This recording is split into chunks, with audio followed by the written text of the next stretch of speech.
Hello అండి, welcome to our channel RK creations. ఈరోజు ఎంతో టేస్టీగా ఉండే పుదీనా పచ్చడి ఎలా తయారు చేయాలో చూద్దాము. దీనికోసం ముందుగా ఫ్రెష్గా ఉండే పుదీనా కట్టలను తీసుకొని ఆకులు ఒలిచి పెట్టుకొని శుభ్రంగా 2-3 సార్లు కడుక్కోవాలి. చూశారు కదండి పుదీనా ఆకులు ఎంత ఫ్రెష్గా ఉన్నాయో. ఇప్పుడు ఒక ప్యాన్లో ఆయిల్ హీట్ చేసుకొని ఎండుమిర్చిని ఫ్రై చేసుకోవాలి.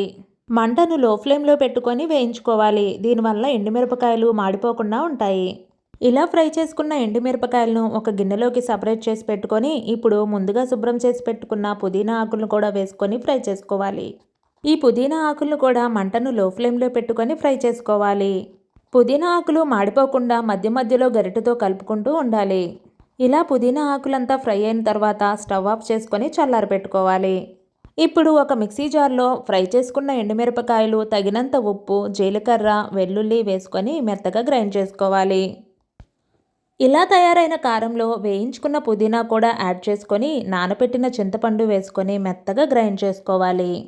అంతేనండి, ఎంతో టేస్టీగా ఉండే పుదీనా పచ్చడి రెడీ అయినట్లే. వేడివేడి అన్నంలో కొంచెం నెయ్యి వేసుకొని ఈ పుదీనా పచ్చడి వేసుకొని తింటే చాలా బాగుంటుంది. ఇలాంటి మరిన్ని రుచికరమైన వంటల కోసం మా ఛానల్ను సబ్స్క్రైబ్ చేసుకోండి.